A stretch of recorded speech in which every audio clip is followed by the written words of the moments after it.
괜찮습니다. 이현주가 그렇게 얘기했잖아요. 예. 이현주가 무슨 뭐 사측의 부당한 대우나 이런 것들 갑질에 대해서는 예. 자기도 알고 있다.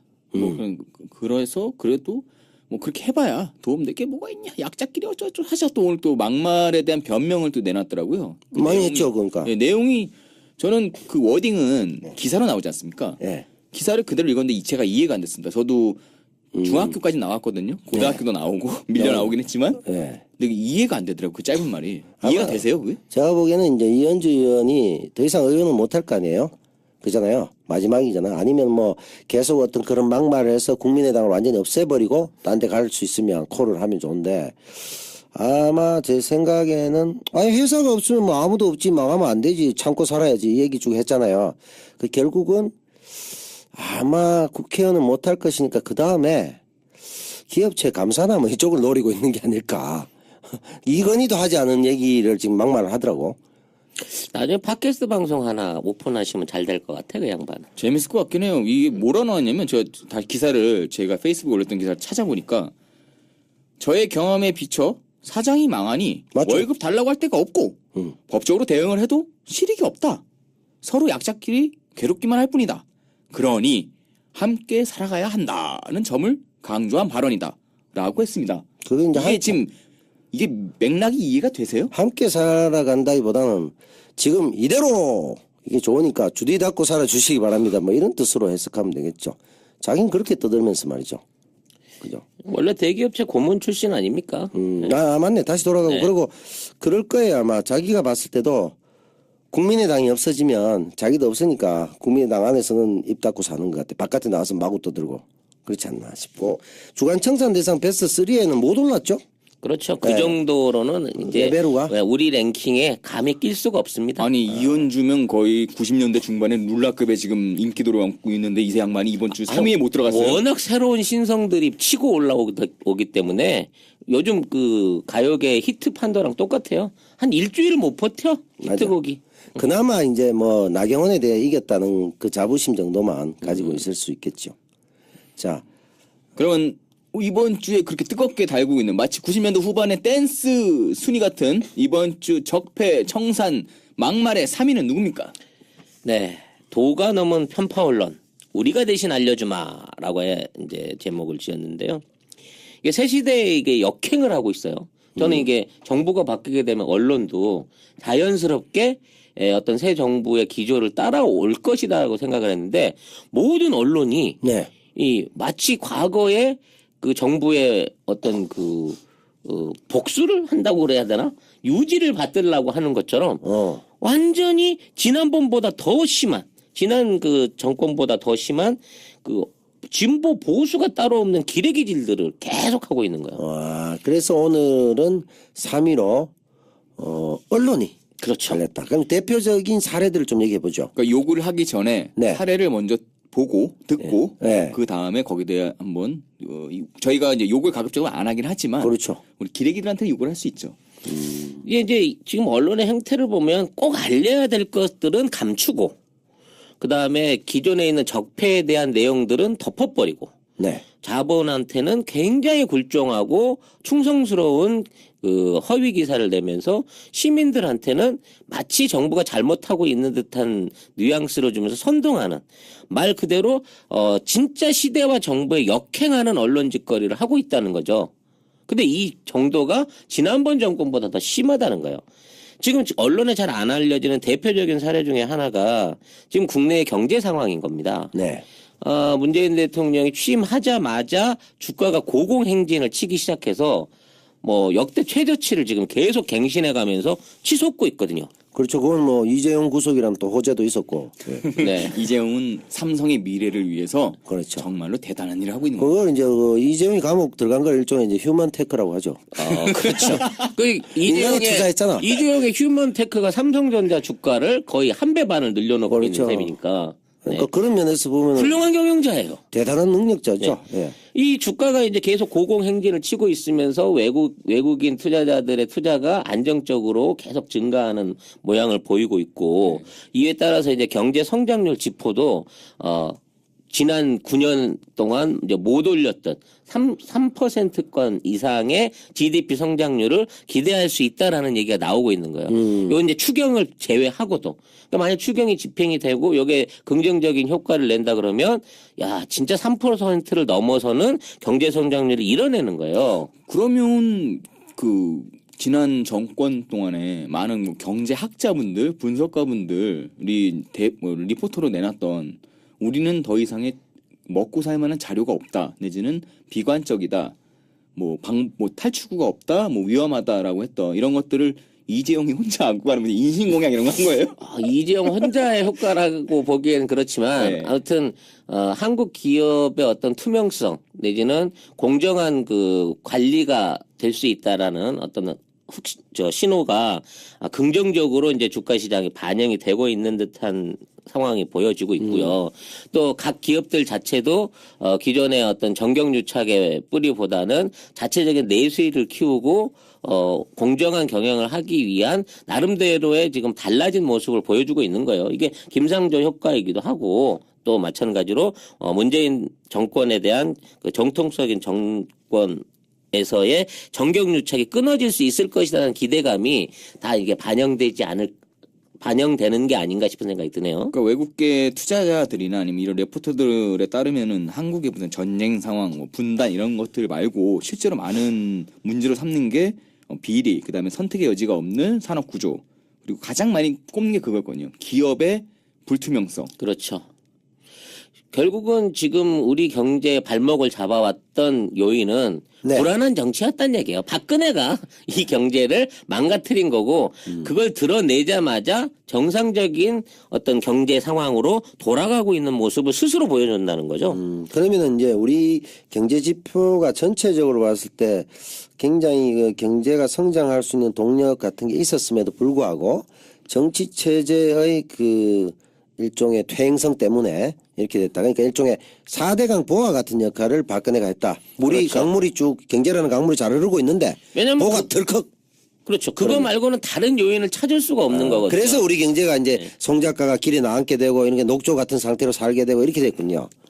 갑자기 그 비유가 이제 맞는 건지는 모르겠습니다만. 아니 충분히 망할 수 있는데 어떤 동력이 됐나요? 그거보다는 이제 제가 뭘 망하게끔 시도조차 할 수 없게끔 돼 있는 네. 상황이었고요. 이제 새로운 정권이 들어서고 나서는 이제 10조 프로젝트가 그러면 본격적으로 시도될 수 있는 그러니까 언론들은 계속해서 그럼에도 불구하고 언론들은 자본에게 이렇게 개 깽깽깽깽 하듯이 그러고 있다, 굴종하고 있다. 아, 대하다. 네. 송 작가가 그러면은 아픈 데 있어, 송 작가가 지금 경제적으로 폭망하는 데 있어 박근혜 정부가 어떤 일정한 촉매 역할을 했습니까?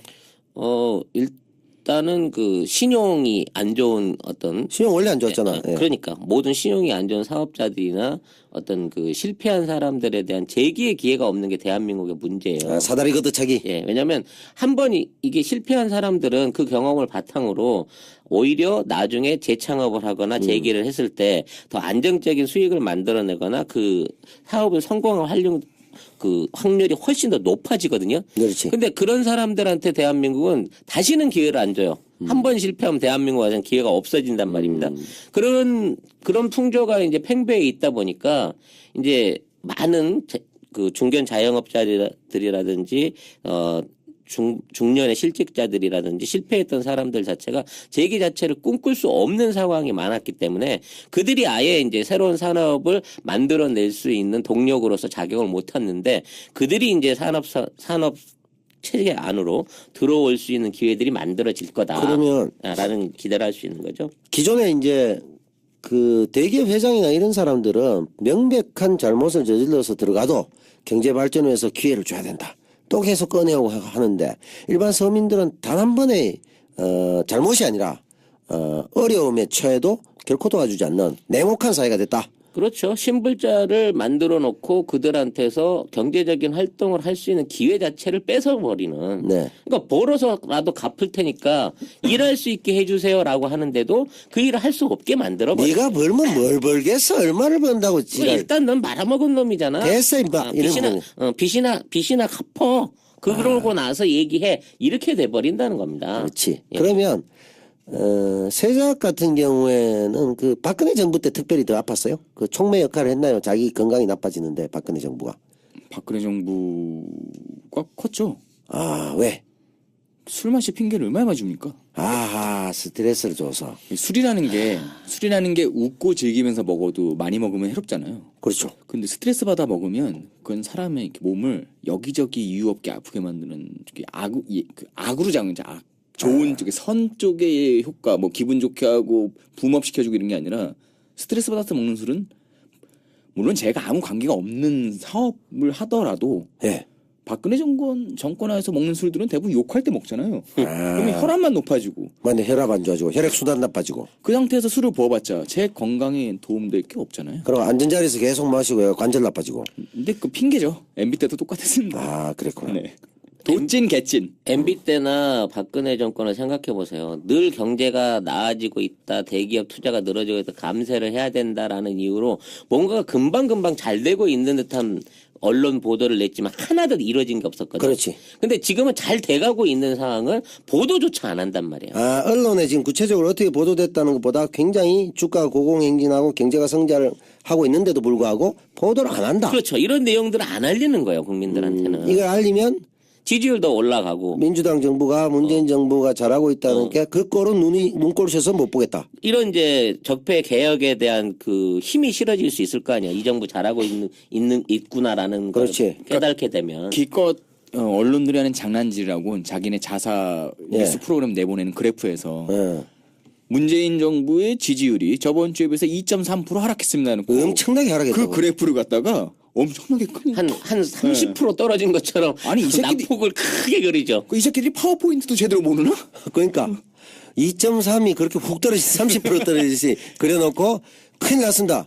드디어 지지율이 70% 초반 박스권에 갇혔습니다. 이런 헛소리를 하는 거죠. 대통령이 감기에 걸려도 2% 이상 떨어지겠다. 이 그렇지. 새끼들아. 아유, 이거는- 그러니까 이게 기레기라는 게 얘들이 지네가 그런 거 만들어 놓고 사람들이 보면 옛날처럼 그렇게 언론들이 네. 우리가 앞서서 하면 사람들이 그걸 보고 믿을 거야. 우리가 언론이니까 예. 우리가 주도를 해야 돼. 모르는 국민들을 우리가 그렇게 가르쳐 줘야지. 아. 라는 식의 언론 보도를 아직도 하고 있는 거예요. 왜? 친한 선배한테 그렇게 배워왔거든요. 국민을 소통의 대상이 아니라 계도의 대상으로 보는 그런 관점에서 언론이 그러고 있다. 그리고 현 정부가 지지율이 높아지면 결국은 언론 개혁에 동력이 생기니까. 그렇죠. 기대기를 자기들 맞으니까. 그렇죠. 또 다른 보도가 또 어떤 문제점이 있습니까? 지금 이제 탈핵 분위기를 몰고 가고 있는데 네. 문재인 정부가 그리고 과감한 시도를 지금 하고 있죠. 공사를 세우고 기존에 있는 걸 영구 폐로를 한 이런 조치들은 정말 이게 대통령의 권한으로 이런 게 가능하구나라고 생각할 만큼 엄청 충격적인 거예요. 이런 거 하는데 무슨 막 국회의원들 모여갖고 200명씩 서명해야 되고 그런 건 줄 알았는데 그게 아니더라고. 그냥 말 한마디니까 해결이 되는 거야. 근데 이 부분에 대해서 굉장한 비판 여론을 때리고 있는 거예요. 적극적으로. 백조원 시장을 죽여버렸다. 수십만 명의 실업자를 만들어내고 있다. 전력 대란을 일으킬 것이다. 전기 못 쓰게 되고 전기를 2배 오를 것이다. 뭐 이런 내용들을 순서대로 막 쏟아붓고 있는데 이 기사들이 다 청탁 기사라는 거예요, 결국은. 그 저번 방송에서 저희가 한번 이거 관련된 언급을 했었죠. 그렇죠. 근데 거기에 관련된 주체들은 좋아. 내가 마음으로는 동의할 수 없어도 니들이 왜 그런지 내가 알겠다. 왜? 거기 땅이 있고 거기 돈 되는 거 아니까 니들 그렇지. 그래 오케이. 내가 머리로 이야기했는데 내 마음은 이해를 못해라고 저희가 말씀을 드렸잖아요. 이 그렇지. 언론 새끼들도 땅 샀나 거기다?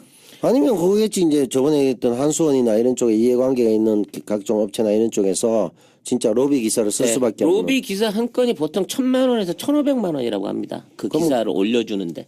그럼 이제 그 기사 내용과 양을 보면은 타이핑 하나에 뭐 5만 원 뭐 이런 식으로 이렇게 책정할 수 그러니까 있겠네요. 기사가 아니라 사실상의 광고인 거고요.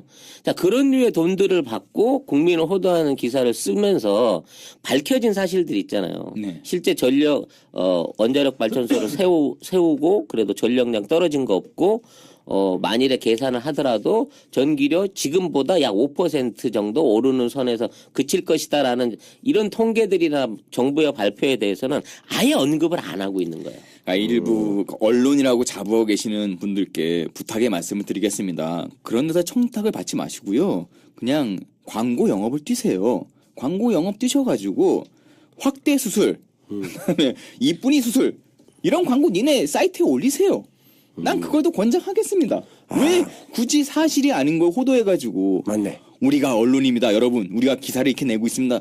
왜 니들 얼굴에다가 그 더러운 물을 끼얹는 짓을 하십니까? 차라리 영업을 하세요. 확대 수술 이런 거. 어? 그러면 아예 자기들이 언론인 이렇게 하지 말고 광고인이라고. 광고인. 그렇죠. 예. 그 정확하게 해줘야죠. 4대강이나 뭐 그동안 그 여러 가지 사자방 비리 때도 얼마나 그 언론들은 나팔들을 불었습니까? 그렇죠. 잘하고 있다고. 나팔수라고 표현하지만 조금 저렴한 표현은 빨아제꼈죠. 그렇죠. 네. 막 빨았죠. 돈 받고 빨아잡겠다는 게 이제 정론화가 된 거고요. 이런 식의 청탁 기사를 쓰는 거를 법으로 단죄할 수 있는 어떤 과감한 조치가 나와야 이건 대놓고 거짓말하는 거 아닙니까? 그러니까 뭐 예를 들어 뭐 MB 같은 경우에 그 명함이나 이런 쪽에는 대통령 이렇게 돼 있지만 실제 국민들은 대부분 브로커 뭐 사기꾼 이렇게 해석을 하잖아요. 그럼 정확하게 좀 해야 되는데 언론도 좀 그런 문제가 많네요. 세 번째는 또 뭐가 있었습니까? 그 정부 지금 추경에 관한 뭐 엊그제 이제 통과가 되긴 했습니다만은 세금 폭탄설, 증세설 이런 것들을 연일 보도를 하고 있는 거죠. 특히 이제 초고소득자층, 네. 이게 우리 계산으로 연봉 5억대에서부터 2천억 이상을 버는 기업들한테 3% 증세를 하기로 했다. 뭐 이런 내용인 거거든요. 그러니까 그 사람들이 9만 명 정도 된대요. 해당자들이 이제 그 구간에 들어간 5억 이상 버는 사람들, 또는 2천억 이상 버는 기업들이 9만 명 정도 되는데 그 사람들에서 3조 5천억을 걷어가지고 최저임금 있는 데다 지원하는데 쓰겠다라고 정부가 발표를 했는데 이거를 막 그 전 국민을 상대로 9만 명인데 마치 5천만한테서 돈을 뜯어가는 것처럼 일종의 조작 기사를 던지고 있는 거죠.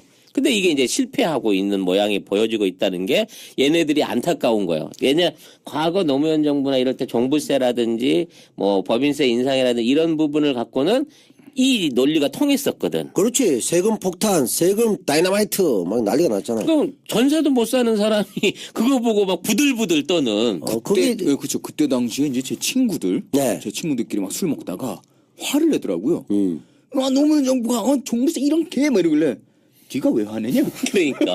야 우리는 화내면 땅은 안 돼. 떼기도 없는 놈이. 야 우리는 해당 사항이 없어야. 지가 20억 이상 가졌어? 부동산을?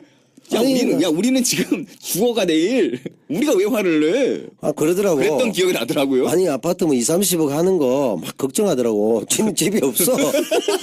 그리고 특히 우리 지역 대구. 네. 대구 중에서도 제일 그 경제적으로 낙후된 지역이 있거든요. 네. 그 사람들이 제일 많이 뭐 찍기도 했지만 그 사람들이 제일 그런 걱정이 많았어요. 근데 그 동네에 5억 되는 사람, 지금 기준으로 하면 5억 되는 사람은 그 지역구 국회의원 외에는 없어요. 근데 걱정을 해요. 제가 늘 이제 가난한 동네에서 많이 살잖아요. 제 형편이 그러니까. 제가 사는 동네가 거의 다 그렇습니다. 요 위쪽에 사시죠. 예. 동네 비하는 아니고요. 실제로 제가 중곡동, 면목동 이런 데만 사니까. 근데 그 동네에 살 때 그랬어요. 그때 이제 노무현 정부 때였는데 동네 아저씨들이 맨날 막걸리 먹고 싸워. 그래서 왜 싸우나 들어보면 노무현이가 부동산 값을 올려가지고 우리가 이랬는데 네. 그 동네 사는 사람들이 집주인이 없어요. 그러니까 하여튼 이런 류의 그 기레기 짓거리들을 계속 하고 있는데 반해서 그나마 우리 지금 트위터라든지 대한 언론의 어떤 기능을 통해 가지고 이 증세 폭탄 요 내용들이 이 야당과 함께 퍼부서 대고 있는 어떤 저들의 전략에 비해서 별 국민의 상체기를 못 내고 있다는 게 네. 그나마 그때랑 달라진 위안을 볼 수 있는 내용이 아닌가 싶고요. 그 다음에 이제 청와대 문건이라든지 뭐 국민의당에서 조작 사태 이런 부분에 대해서 이거를 기사화를 안 해요. 이제 청와대 문건은 왜 그러는 거예요? 같은 기간 내에 JTBC가 일주일 동안 약 20건 정도의 보도를 했는데 네. KBS는 딱 한 번 했다고 합니다. 아, 방송사 정체성이 확실히 예. 드러나네. 그러니까 이런 내용들이 밝혀졌을 때 이게 현 정부에 유리한가 불리한가 또는 여야의 그 균형 관계에서 유리한가 불리한가를 보고 오히려 정부가 아닌 야당 측 내지는 기득 보수권층을 편들고 있다는 네. 대표적인 내용인 거죠. 그렇죠. 그런 배알이 꼴려서 그런 거 아니에요? 아니 그게 사장 좀 바뀌었다고 해서 그렇게 언론 기조가 일방적으로 저쪽으로 넘어가면 또 사장 위에 사장이잖아 사실은. 물론 직접적인 뭐 낙하산을 꽂는다고 하는 자체가 잘못돼 있는 거기 때문에 문재인 정부가 강제로 일하고 있는 지금의 그 언론사 사장들을 속아내고 지 사람은 심어라라고 말할 수는 없겠지만 어찌 됐거나 새로운 그 시대에 있어서 새로운 그 경영자 내지는 권력자가 등장했다고 하면 원래 거기 가서 비벼야 되는 게 정상인 건데 도대체 얘네들은 누구를 믿고 개기고 있는지 그 배우 자체를 잘 모르겠는 거예요. 그동안 두 번의 정권에서 없던 기자로서의 투사 정신이 갑자기 살아났나 보죠, 뭐. 아니 근데 그게 잘못된 투지인데 상대를 잘못 보고 싸우고 있는 거야. 한 10년 동안은 좀 묵혀놨다가 이번 되니까 야 내가 기자였어. 어떻게 친정부적인 이야기를 할 수 있어? 난 기자인데 이러는 거 아니에요? 아니 그 정부 편을 듣는 것 자체를 뭐라고 하는 게 아니라 도둑을 봤으면 도둑을 잡아라.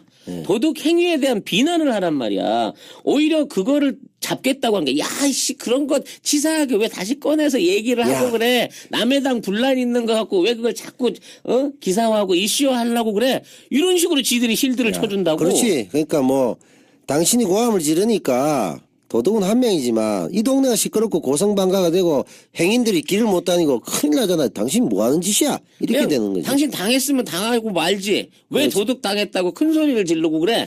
이런 얘기랑 똑같은 경우가 되는 거거든요. 그렇죠. 그것도 이제 반대적인 경우도 있어요. 좋은 뜻으로 썼던 것 같은데 도리어 독박이 돼버리는 예를 들어 뭐 대통령 기록물 이관 같은 경우에 박근혜 정부가 뭐 수백만, 100만인가요? 80만인가 엄청난 양의 문건을 남겼더만. 근데 대부분 보니까 이제 예를 들면 행정관이 송작가면 행정관 이 새끼 5년 동안 밥 처먹은 거 기록 카드 찍은 거 그걸 졸라게 남겨가지고 대통령 기록이라고 정말 자기들이 아무것도 하지 않았다. 우리는 그냥 먹고 싸고만 했다는 걸 잘 보여주는 그런 거를 오히려 이제 보도했을 때 자기들은 뭐 그 나쁜 뜻으로 안 했지만 우리가 봤을 때는 정말 놀았구나 하는 걸 알 수 있는 그런 보도도 있더라고. 이번에 이제 문건이 계속해서 어디서 튀어나오고 있는데 네. 이제 8년 전에 이명박 정부 때 문건까지 나오고 있지. 예, 지금 나오고 있는 상황이란 말이에요. 그러면 청와대에 분명히 의인이 있어. 아니면 누군가 레지스탕스 조직이 이거 증거로 꼭 남겨놨다가 후대에 발견되라 그러고 꽁꽁 숨겨놓은 어떤 아니, 포스트가 뭐 있는 거야 지금. MB 때도 인턴이 있었겠지. 그 인턴이 자기 혼자 이제 여자친구 보라고 타임캡슐 냈는데 이게 뻥 터졌나? 왜 지금 나오고 그러는 거야? 하필이면 왜 지금 나오냐? 그러니까. 이거죠. 두 분 형님들의 이 추측성 발언들은 근데 그걸 추측이에요, 보면 그냥 추측. 청와대도 진짜 의외로 넓은가 봐. 아니 넓기도 넓고 한편으로는 누가 운영해도 나라 할 수 있게 운영하기는 쉽겠다는 생각이 들더라고. 송작 술 처먹고 들어가서 해도 그보다 잘할 것 같아. 아니 아무 짓도 안 해도 저절로 굴러가잖아. 인턴이 똑똑해서 그 정도 그러니까. 국정 관계된 문건들을 다 브리핑하고 조사해가지고 대신에 뽑아내는데. 나라가 빚을 지게 됩니다. 그렇죠. 무슨 소리야? 나한테 맡겨주면 우리나라 GDP를 5배는 끌어올릴 수 있지 내가. 그러니까 저 사람은 이제 또 그 10조가 아니겠죠. 그때 천조국 뭐 이런 거 얘기하다가 그렇지. 나라 휘청 말아먹고 지금 아마 3년 안에 일본 사고 6년이면은 미국도 다 사버린다 그냥 그 정도 그 기회만 있다고 치면은. 형 무슨 징기스칸이에요? 이렇게 어? 내가 볼 때는 이제 송 작가가 그렇게 하면 국민들이 힘들어져서 우리가 다 비무장지대 들어가서 사야될 수도 있어요. 땅 다 발리고 쫓기고 이래가지고 그게 세로로 앞뒤 2km니까 4km고 가로로 248km야. 졸라 높다고. 믿음이 부족한 자여. 너가 아직 회개를 못해서 그런 것이고요. 자, 나중에 엮어보도록 하고. 아무튼 중요한 건 그거죠. 이런 식의 어떤 언론 보도들이 계속 유지가 된다고 하면 이 언론사 자체가 존재를 못하게 된다는 거를 깨닫게 해줘야 되는 거예요. 오마이뉴스나 지금 한겨레 같은 경우에 주주들이나 후원 계좌들이 줄어들기 시작하면서부터 직접적인 경영난을 느끼고 있거든요. 그런 방식으로 국민들이 잘못된 언론에 대한 단죄를 할 수 있는 방법을 찾아야 돼요. 광고를 거부한다든지 뭐 절독 운동을 한다든지 이런 방식으로 해갖고 제대로 가고 있는 언론은 칭찬하고 잘못 가고 있는 언론을 혼내줄 수 있는, 그러기 위해서는 우리가 제대로 된 정보들과 잘못된 언론의 행태들을 고발할 수 있는 새로운 대안 방송들이 활성화돼야 된다라고 봐지는 거고요. 그러면 찌라시님이 보시기에는 오마이나 한겨레의 논조가 분명히 문제가 있다는 겁니까? 개인의 의견이세요? 아니면은 뭐 저 개인의 의견은 그렇습니다. 거기에 일부 문제점이 있는 기사도 있죠. 뭐 사실은 없을 수 근데 그 없죠. 기사 신문사 자체가 그런 식으로 아니지.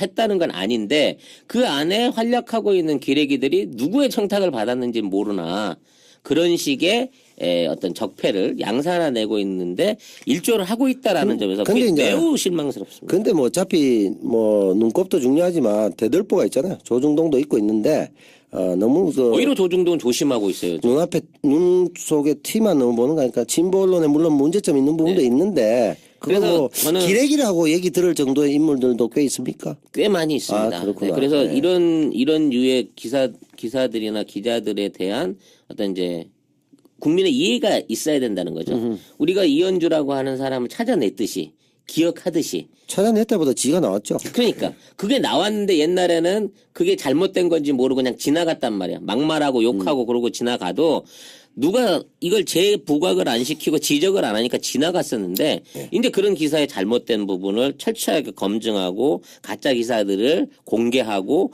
거기에 대한 법적인 책임 또는 도의적 책임을 묻는 이 어떤 시민들의 운동 그리고 대한 여론들의 운동이 활성화된다고 치면 이런 언론들의 행태는 조만간 끝나지 않을까라는 근데 기대가 지금 이현주 얘기 하셨으니까 네, 이현주보다 아까 뭐- 얘기 하셨잖아요. 국민의당 사태에 대해서 언론들이 약간 회방이에요? 아니면 회피예요? 이거는 회피 회피죠. 기동입니까? 회방입니까?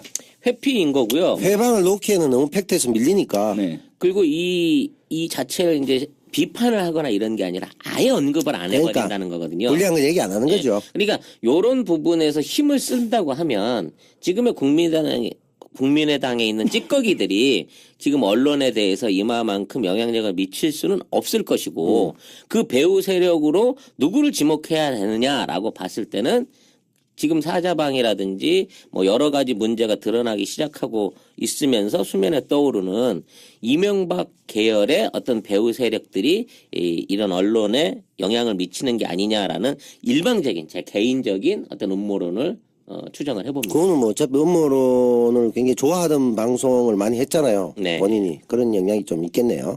근데 이게 지금 뭐 이현주 의원 같은 경우 좀 위기감도 있는 것 같아요. 또 김학철이라는 또 신성이 나타났잖아요. 네. 뭐 대통령도 뭐 사퇴하라고. 뭐 그러는데 아이돌급이죠. 네. 김학철 사고 친 거 또 봤어요? 못 봤습니다. 그거는 이제 비행기표 자기가 못 구해가지고 빨리 못 들어왔다고 했잖아요. 네. 그래놓고 페이스북 위치 정보를 안 꺼가지고 딴 데 가 있는 게 들켰어. 아이고 저런 페이스북 잘해야 돼요. 그분은 오늘 수위에 올라오신 분이니까 미숙하시네. 이 부분은 자르고 수위에 올라 있어요? 예, 예. 예. 그럼 뭐 잠깐만 언급한 거고. 저는 저도 페이스북 할 때 보면은 있어요. 뭐 김천에 있다가 대구 있다가 서울에 있다가 무슨 뭐 곳곳에 나타나요. 근데 보니까 위치 정보를 안 끈 거야. 그래서 사람들이 보니까 정말 신출귀몰하거든. 하루인데도 막 돌아다니거든 이 사람이.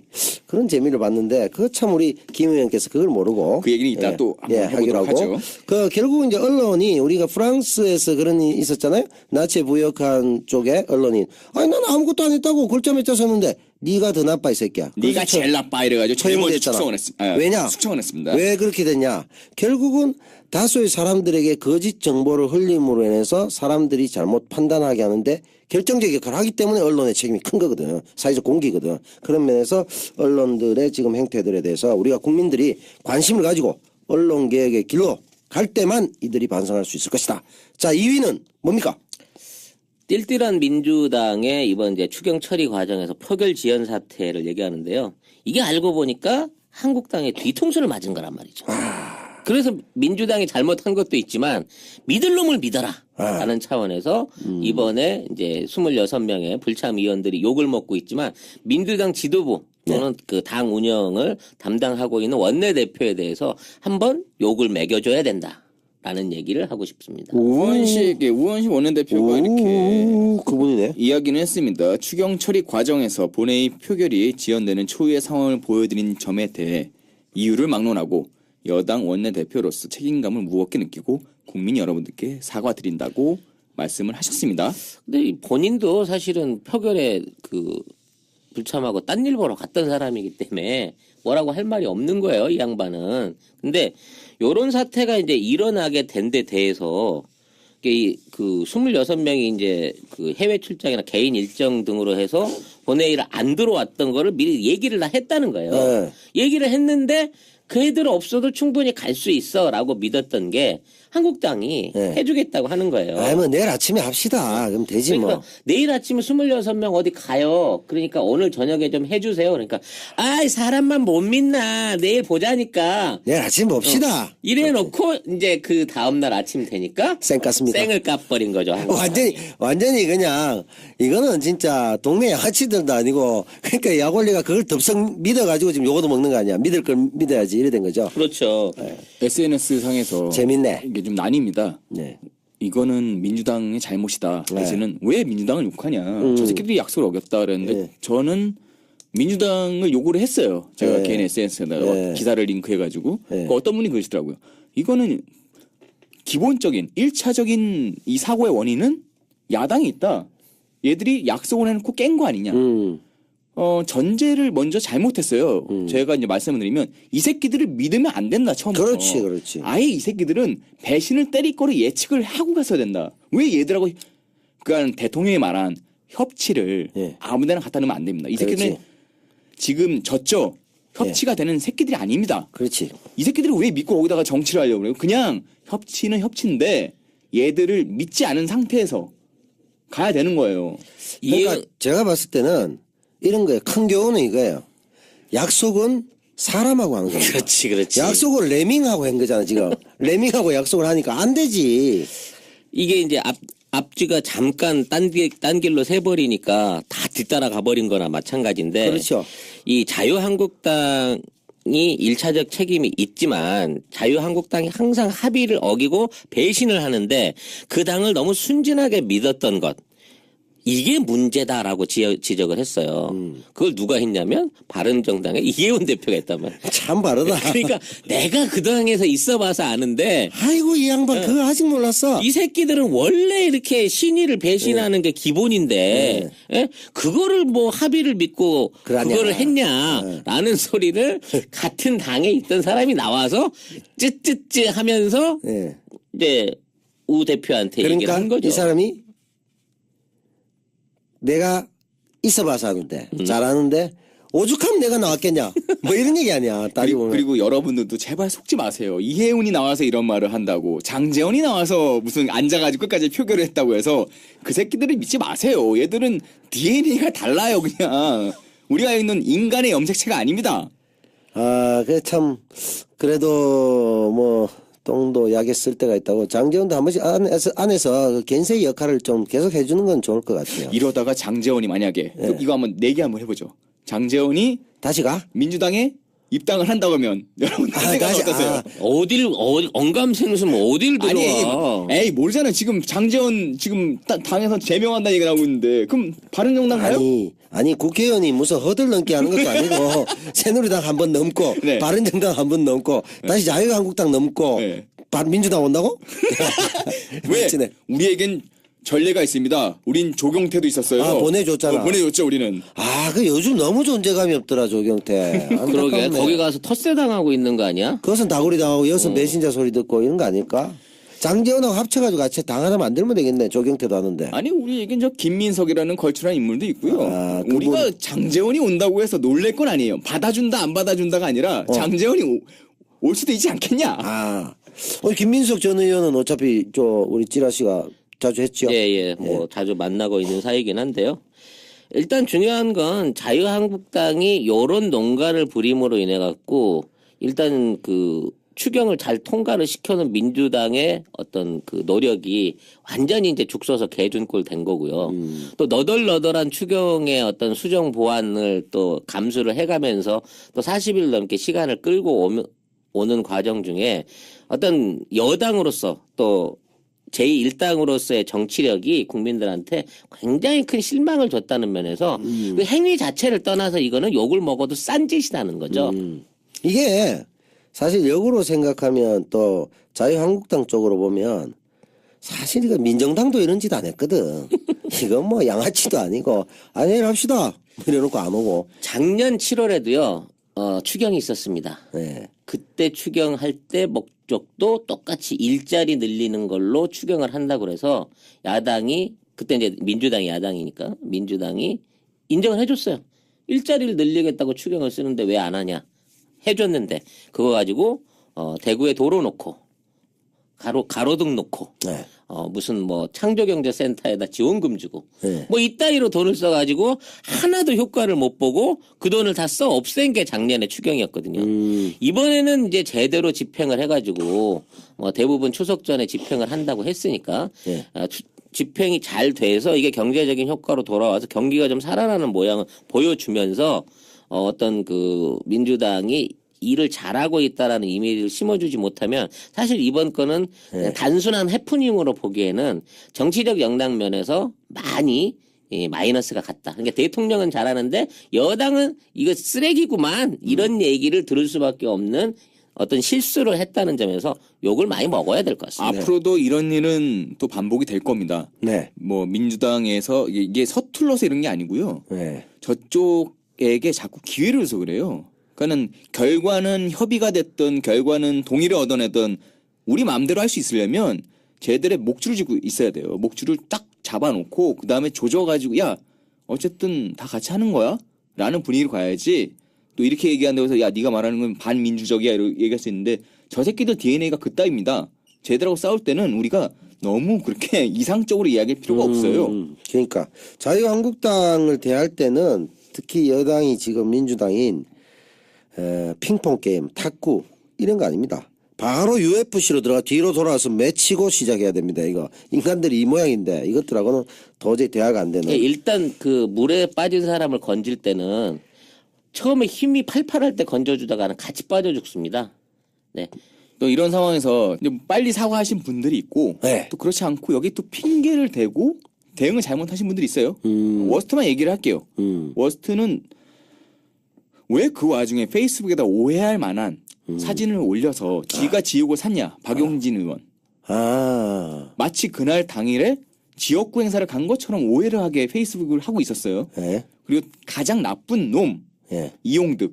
나 효도관광 같았다. 내가 내가 얼마나 우리 처갓집 어른들을 챙기는데 효도관광도 안 되냐? 라고 해서 엄청난 설화에 휩싸이고 있습니다. 그 효도만 하면 되지 국회의원은 왜 해? 그러니까요. 그러니까 명확한 지적인데? 문제의 본질을 벗어나는 답을 계속 줘서 뭐 또 누구랑 싸우고 막 이래가지고 또 난리가 났어요. 문제 이 양반은 이게 머릿속에 DNA 이 구조가 뭔가 좀 잘못되는 거 아니에요 이건? 이 26명의 의원들이 너무 수신제가 치국평천 아니야? 수신제가 하다가 이제 엔딩 되겠는데? 사전에 이제 뭐 협의를 얻었으니까 괜찮지 않냐라는 논조도 있지만 이건 국회 본회의 기간이잖아요. 이거 제일 우선이죠. 네, 그렇기 때문에 이런 스케줄 자체를 잡지 않는 게 정상인 겁니다. 네. 알렸기 때문에 알리고 나간 거라 문제 없습니다라고 얘기하는 핑계는 말이 안 되는 거고요. 국회의원이면 아니 씨발 어떤 비정규직이 1년에 한 10달도 일 안 하면서 연봉은 그렇게 받아 챙기고 지 놀고 싶을 때 놀고 일해야 될 시간에 출근 안 하고 나 어디 휴가 갔다 올게 하는 거를 정당하게 얘기하면 그 비정규직이 살아남겠어요 그 회사에서? 그러니까 저 같은 경우만 해도 신넘버 3하고 할 때 한 번도 그 제가 방송을 뺀 적이 없거든요. 실제로 우리 형님하고 우리 어머니 돌아가신 그 주에도 다 방송했어요. 그 방송이 보는데 팟캐스트가 엄청난 사회적인 뭐 공적인 일도 아니잖아요.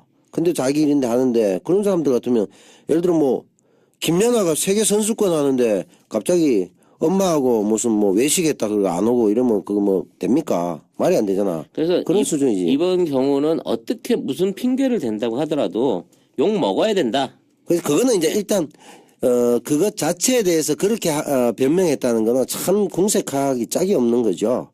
그죠? 세작이 송작이 술자리 있는데 빠지는 거 맞습니까? 꼬박꼬박 참여하잖아. 안 와도 되는데. 그런 사람도 있는데. 이게 그거랑 같은 경우야? 좋은 뜻으로 얘기한 거예요. 아니 우리 안 와도 되는데 오는 사람도 우리 있고. 송 작가 형님 네. 장점이 있잖아요. 있죠. 만약에 오늘 저녁에 11시에 녹음이 끝나고 그 다음날 녹음이 있어요 아침에 네. 집에 안 가잖아요. 안 가지. 대기합니다. 준비하지. 늘 준비하지. 대기합니다. 이 송 작가 형님이 만화책을 좋아하시는 분도 아니고요. 노숙을 좋아하시는 분이 아니에요. 다만 그 아침에 있으니 이게 묘하게 기분이 나쁘다. 내가 지금 그렇지. 이 서울 끝에서 굳이 노원구까지 갈 필요가 있냐? 왜? 내일 녹음에 지장을 줄 수도 있으니 난 이곳에 대기하겠다. 그러다가 이제 준비하는 과정에서 다른 사람들에게 또 좋은 지식과 또 사기에 대한 전달해주기 위해서 사람을 불러가지고 또 서로 맨입에 얘기하니까 목을 좀 축이다 보면 조금 술을 마실 수도 있고 뭐 이런 거네요. 근데 하지만 송 작가 형님이 지각하거나 결근하거나 한 번도 본 적이 없습니다. 그러니까 칭찬인데 기분이다. 어이씨. 아, 형, 아무튼 넘어갑시다. 우리 네. 같은 아들끼리 좋은 얘기하면서 살아요. 형제간에 사이좋게 지내라. 의좋은 형제 같기는 한데 얄밉네. 응.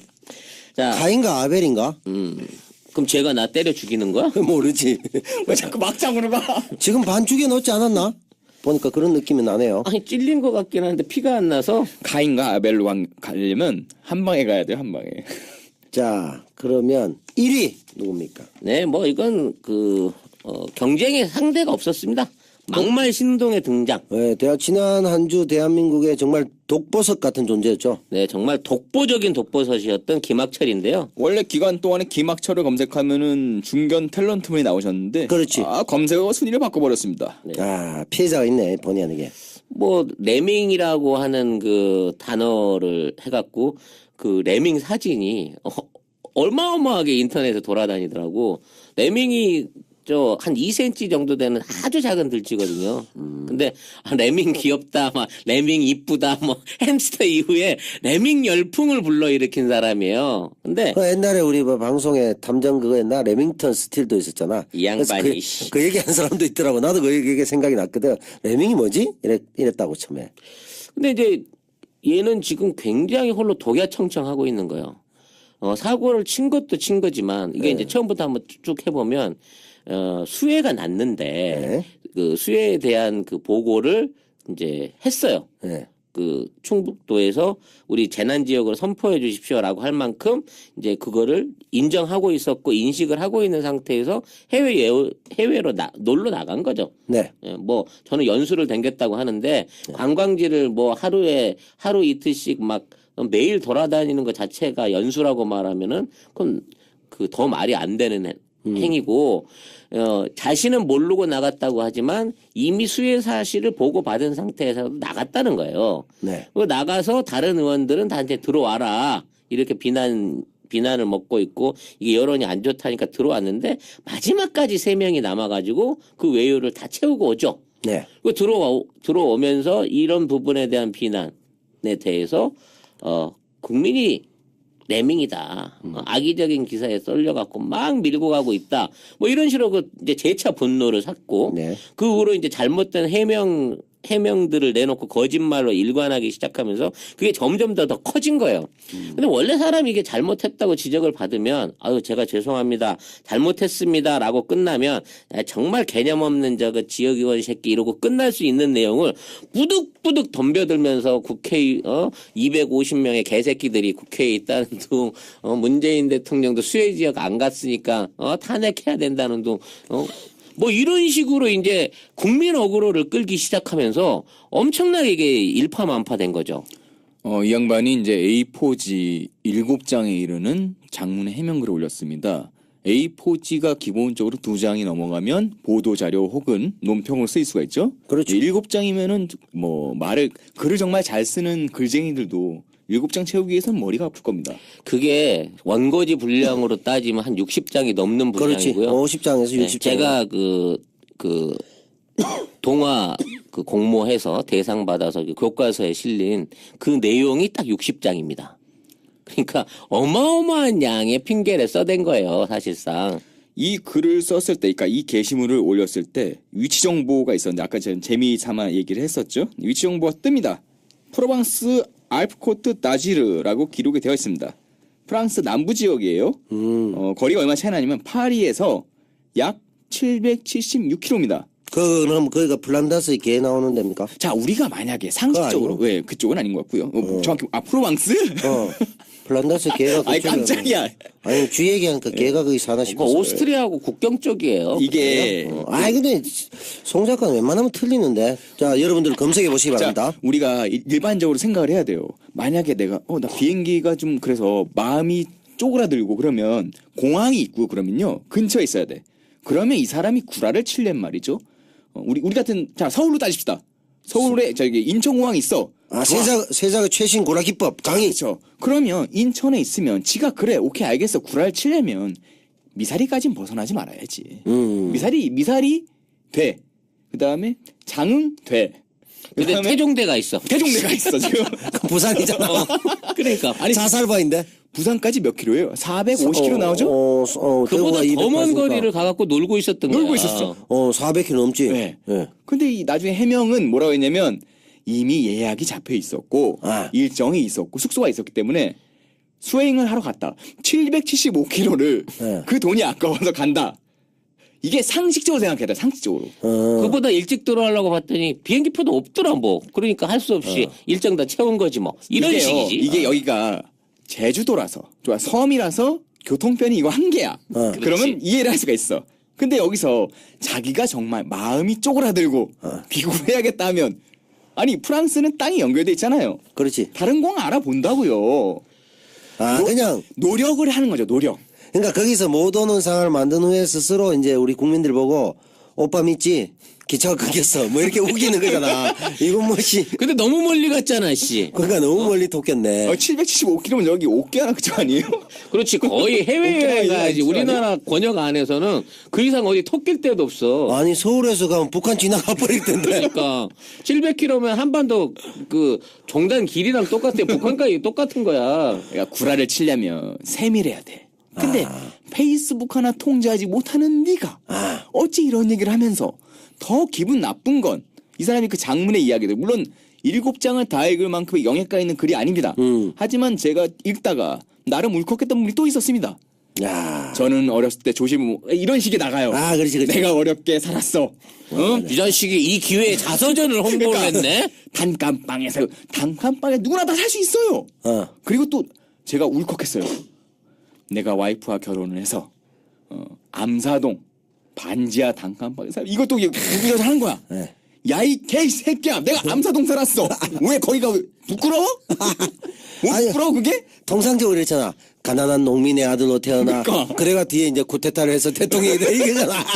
암사동이면 그 원시인들이 그 땅 파고 산다는 그 유적지 있는 그 동네잖아. 그렇게 암사동은 폄하하지 마세요. 암사동은 사실은 공공의적 때문에 제일 유명하지. 암사동 노파 살인 사건에가 강동서 강력계 강철중이가 나오잖아. 아니 거기는 좋은 마을이에요. 암사동 양재마을 근처고. 근데 맨날 거기 나오잖아. 왜 제가 화를 내냐면 암사동이 네. 옛날에 보면은 그 우리나라에서 유적지. 아니 유적지 말고 아닌가? 아파트가 이제 건설될 때 네. 1세대 아파트들이 있었어요. 그렇지. 암사 아파트로 잘 나가지. 옛날에. 작은 아파트도 있었고 이렇게 지가 환경을 설명하는데 여기가 그렇게 나의 가난의 시초였다. 막 쓰지 말란 말이에요. 야. 그러면서 자기는 6급 공무원만큼도 못한 대우를 받으면서 오로지 국가를 위해서 노력한 사람이다. 이거 월급도 안 나오고 보좌관 뭐 월급도 많이 받으면서 근데 뭐 어디 그 찬조하고 애경사 챙기고 뭐 이것저것 하다 보면은 나 남는 거 하나도 없다. 나 청빈하다. 야, 이 양반아. 이런 개 핑계를 대기. 야, 이 양반아, 퇴계 이황 선생님이 이 얘기해도 까요. 그러니까. 말같지도 않은 자기 자수성가 이야기하고 지랄이야. 아니 그러면은 왜 출마를 했어? 출마를 하지 마라. 누가 시켰냐고. 그러니까 거기 아이고 그거는 도의원 같으면 지금 송 작가 시켜놨으면 사방 심리 안에 쳐돌아다니면서 노숙자 없나 살펴보고 다 할 거야. 그럼 또 거기 돈 벌어주려고 어떻게 있죠? 아니 그건 안 해도 돼. 길을 그건 하지 마. 하지 마. 아이씨, 그거 하지 마. 그거 잘하는데. 돌을 팔아먹으려고 그래요, 왜 또? 아니, 도체로 땅떼기를 팔라고. 내 목표가 경제 대통령인데 왜 그래? 돌을 분할 등기를 하려고 하지 마. 형. 야. 아, 그린벨트 싹 밀고. 그러니까 하지 마, 형. 또 시작이다. 뭐 설악산 꼭대기에 막 신도시 세우고 그러고. 틈만 나면 하지 마, 형. 그냥 니는 설악산 불고기나 처먹어. 쥐고기인지 뭔지. 하여튼 이런 식으로 이제 핑계를 대가면서 얘가 약간 뭐라 그럴까? 맛이 갔다 그러나? 예. 문재인 대통령이나 세월호 유족들이나 뭐 이런 쪽까지 사실 금단의 영역을 건드리기 시작하면서부터 모든 욕을 다 끌어갖고 혼자 빨아들여 버린 거야. 이슈가 다 여기로 지금 아니, 근데 끌려 들어가고 있는 상황인 거거든. 들어보면 정체성이 좀 있더라고. 80년에 우리 광주 그 항쟁 때 위컵인가 주한미군 사령관이 한국인들은 들쥐와 같아서 그렇다고 막 얘기를 해갖고 난리가 났잖아. 그 37년 전 그 악마의 정신을 그대로 계승해갖고 레밍으로 간 게 아닌가. 이 좀 정통성이 있네. 악쪽으로. 그렇게 깊이는 양반은 아닌 것 같고요. 난 그런 지금 생각까지도 했어. 주워 들었는데 네. 그냥 나온 아니 거. 근데 예를 들어 둘지라고 해도 되는데 나름 세련되게 하려고 레밍 하지 않았을까? 그러니까 어디서 네이밍을 지금 아버지가 말씀하신 아빠가 얘기하신 그런 얘기 듣긴 들었는데 아 헷갈렸구나. 그걸 잘못 쓰는 거지 이제. 광주 때 한국인은 들쥐와 같아서. 이거를 제가 들은 건 있고 뭔가 있는 것처럼 얘기해야 되는데 세련된 거 없나? 그냥 입에서 왜 아니 뭐 공부 잘해서 갔겠지. 나 고대 나온 사람이야. 뭐 이런 거잖아. 그것도 있었잖아. 고대부심? 근데 이번 여행에 있어서 또 이제 이거 비리인지는 모르겠는데 이 여행사를 자기 선배네 여행사로 지가 직접 추천했다는 거야. 원래 냄새나는 짓은 하면 안 돼요. 그랬기 때문에 이 여행을 풀 패키지로 그냥 즐기고 와야만 하는 원인이 또 거기 있지 않았나 싶은 생각도 드는 거지. 일종의 나중에 반품 그러니까 반환 세례를 막기 위해서 경비 반환을 막기 위해서 마지막까지 이게 완주를 해준 게 아닌가. 이건 이제 얻어먹고 할 수 있는 그 최상의 보답인 거지. 그건 추측이죠. 아니 그건 추측인데 어찌 됐거나 운영사 선정을 김학철이 했다는 건 맞단 말이야. 이번 여행 패키지에 있어서. 그러니까 그것도 생각해 볼 여지가 있다는 거지. 저는 만약에 제가 김학철급의 자리에 있으면 그러니까 겁난다는 건 막 무섭다 이게 아니라 눈치 보여서 제가 아는 사람한테 입찰을 못 줄 것 같은데. 그러니까 그 정도는 고려를 안 하는 거 아니에요? 얘들 DNA가? 그러니까 지금 그래도 자유한국당 소속이라면 기본적인 브레이브하지, 용맹하지. 이건 뭐 그대로 밀어붙이는 그런 능력이 있어야 또 이런 의원도 하고 이런 거지. 이건 별로 문제 없다? 아니 자기 같은 심성으로는 그런 그 도의원이나 국회의원 될 수가 없어요. 얘들은 원래 그런 자들이잖아. 근데 또 웃기는 게 그거예요. 자유한국당에서는 요거를 또 잽싸게 제명을 했네. 그게 웃기는 거야. 네. 제명해갖고 꼬리 자르기를 해갖고 얘한테 전 자유한국당도 안 붙어. 그냥 충북 지역 도의원으로 그냥 붙는 거야. 아니 형님 자유한국당은요 대가리에서 자른 새끼들이에요. 꼬리 자르는 게 뭐가 어려워. 그것도 도의원인데. 그래놓고 잘한다 하고 보고 있으면서 지들 있는 거 욕 먹을 거를 다 욕바지를 여기다 몰아붙이고 있는 거잖아. 이게 이제 어떻게 보면은 자유한국당 자체가 얼굴 없는 시신 살인 사건 뭐 이런 거잖아. 모가지 잘라버리고 손도 잘라버리고 이 시신이 자유한국당 아니야. 그러니까 몰라요. 몸뚱이만 있어요. 이러고 김학철이 얘기하니까 아니 모르는 사람이라는 걸 원래 알다니까. 이 친구 하면은. 출신이 지방지 그 기자 출신이라 그러는데 전형적인 거는 기레기죠. 그쪽이네. 전형적인 그 찌라시 기레기 출신인 건데 찌라시 반갑겠네. 나는 고급진 찌라시지 돈 내고 받아보는 그 증권사 찌라시인 거고 이 새끼는 아주 이제 바닥 찌라시 출신인 건데 그 재주를 지금 제대로 보여주고 있는 거예요. 글자 수하고 돈하고 그 정액제 돼 있다는 게 글자 한자에 10,000원 인수 적혀 있다는 그게 아니야. 그러니까 1,000원이나 그러니까 원래 이제 청탁을 쓰다가 이제 자기 스스로를 청탁하고 있는 거지 지금. 근데 이 사람 그 기자들이나 언론들한테 밉보였어요? 왜 이렇게 인용되는 사진들을 보면 아니 원래 인상이 그렇게밖에 안 생긴 거야 원판이. 표독하던데. 난 표독하다기보다도 눈빛이 살아있어. 살아있어? 살기가 있어? 그 굶주린 살쾡이 같은 누구든지 막 나 건드리면 다 죽어. 이 느낌이 표정에 살아있는 거야. 조경태 그 당 옮길 때 그때 그 표정 비슷하던데. 조경태 갑자기 끌려 나왔어요 지금? 그러니까 반드시 저기 가서 니 마당 내버릴 거야 이런 느낌으로. 그러니까 지금 이 도끼가 안 빠져가지고 얘는 앞으로도 이현주처럼 계속 끝없이 이게 이런 인기, 이 관심, 정치인은 무관심한 거보다는 욕이라도 먹는 게 더 낫다잖아. 이 기회에 내 지명도 한번 확 올리겠다라고 생각을 생각을 했는지 모르겠지만 계속해서 사과나 반성에 대한 태도를 안 보이고 엉뚱한 쪽에서 딴 사람들은 물건으로 주고 있는 거란 말이야. 이번 주의 모든 이슈를 자객에 집중시키기 위해서 얼굴 표정과 내용과 여러 가지를 동원해서 1위를 수성을 해버렸네요, 이 양반이. 그래서 아직까지 전혀 사퇴도 안 했고요. 본인이 맡고 있는 그 위원장이더라고. 그것도 사퇴 안 하고 도의원도 사퇴 안 하고 그냥 버티기로 가고 있는 거예요. 내년 지선까지 가겠다는 거거든. 그리고 쓸데없는 공권력이 동원됐습니다. 이 양반 때문에. 그 페이스북 글이었는지 하여튼 그 맨 마지막에 보면 내가 이렇게 살아서 뭘 사겠냐 라는 식의 글을 남겼나 봐요. 이것도 119 출동했구만. 119 출동했지 이제 경찰이. 경찰도 출동했어요. 노모랑 잘 집에서 아침 먹고 있는데 출동하고 간 거야. 혹시 자살했나 확인하려고. 그래서 김학철이 이제 그 얘기한 게 명예 하나로 살아왔다는 거야 자기가.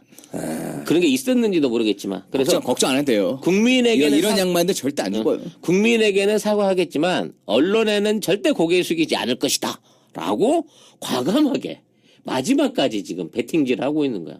지가 언론 기레기 출신이면서 말이야. 아, 그렇군요. 아니 그러니까요. 지방지 출신의 그 기자였다. 지방지 기자 출신의 와 근데 이 정도의 전투력이면 아까 찌라시님이 말씀하셨던 정말로 우리가 본 적은 없습니다만 대면한 적이 없습니다. 하지만 중앙 언론 메이저급의 언론의 나쁜 기자 정도면 전투력이 얼마나 될까요? 그러니까 그런 걸로 따지고 보면 얘는 진짜 그 못타 핀 꽃 한 송이 같을 거야. 자유한국당 입장에서는 이 새끼를 키워가지고 잘 쓰려고 그랬는데. 제2의 이현주 아니면 그 욕바지로 한번 키워가지고 정부 소총수로 한번 키울 수 있었는데 라는 아쉬움이 있겠지. 그렇구나. 참 그래도 김학철 씨가 단기간에 이렇게 빨리 우리 베스트 1에 오를 정도로 정말 고속 출세의 상징이에요. 김은국이 같아요. 호랑나비 하나로. 아니 저는 그렇게 안 봅니다. 이 양반 장기로 가지 못하고요. 전형적인 원히트 원더입니다. 그렇지, 원히트지. 네, 원히트 원더로 아마 한 20년 후에 뭐 JTBC 예능이었던 그 옛날 가수들 불러와서 한 가수 이렇게 소환해가지고 하는 거 있잖아요. 가요 무대? 에이 가요 그거 무대가 다르지. 아니고 그거 아니지. 가요 무대가 아니고 옛날에 히트송들을 불러가서 하는 게 있었어요. 그게 가요 무대 아니야? 진짜 같이 형. 그거 아니라니까. 저 형님 정중하게 부탁드리겠습니다. 저 민증 한번 제가 볼 수 있을까요? 아니 이게 이제 첫애하고 둘째 사이가 너무 늦게 이제 내가 형님, 재혼했나? 터울이 큰가? 재혼했나? 아버지 하나 더 여쭐게요. 우리 터울 사이에 우리 이복 형제야? 아니 돌아가신 분들 있어요? 있을 수도 있지 않을까. 근데 지금 결국 그래 김학철 씨는 정치적인 장지로 가고 있는 과정이다 이렇게 보면 되겠죠. 그러니까 이 사람의 행보가 이제 말 그대로 홀로 가는 레밍인 거고요. 홀로 가는 의미네. 저렇게 가면 이제 쥐 한 마리 없어진다고 해서 그 존재감이 어디 가진 않겠지만 지금 이번 주 안에 그 추경 문제라든지 자유한국당의 뻘짓이라든지 뭐 여러 가지 이슈들 국민의당 뭐 조작 사태에 대한 그 속보라든지 이 모든 것들이 다 덮여버리고 있다는 게 안타까운 거죠. 김학철에게 덮일 게 아니다. 네, 이런 국민들이 이런 새끼 이런 얘기 받고 열받는 데다가 그 미디어와 시간을 쏟아야 될 아무 이유가 없는데 지금의 기레기 언론들은 아유 요때 잘 됐다가 얘한테로 다 몰자 그래가지고 다른 이슈들을 다 파묻어버리고 있다는 게 안타까운 거예요. 그럼 그러니까 이렇게 볼 수도 있겠네요. 김학철에게 더 이상의 데이터를 소진하지 말자. 그렇지. 그러니까 송 작가가 오늘 소주 한 병 먹었다. 정말 하나만한 것과 같은데 관심을 가져서는 안 된다. 그렇죠. 예, 그런 거죠. 예. 그러면 여기까지 오늘 하기로 하고요. 자, 그럼 오늘 주간 청산 대상 베스트 3. 정말 많이 다뤄봤습니다. 언론에서부터 해서 이에는 약간 쏘갔는데 이게 그걸 썩냐 민주당. 1위는 우리 막말 신동 김학철. 이렇게까지 다뤄봤습니다. 괜찮습니다. 이현주가 그렇게 얘기했잖아요. 예. 이현주가 무슨 뭐 사측의 부당한 대우나 이런 것들 갑질에 대해서는 예. 자기도 알고 있다.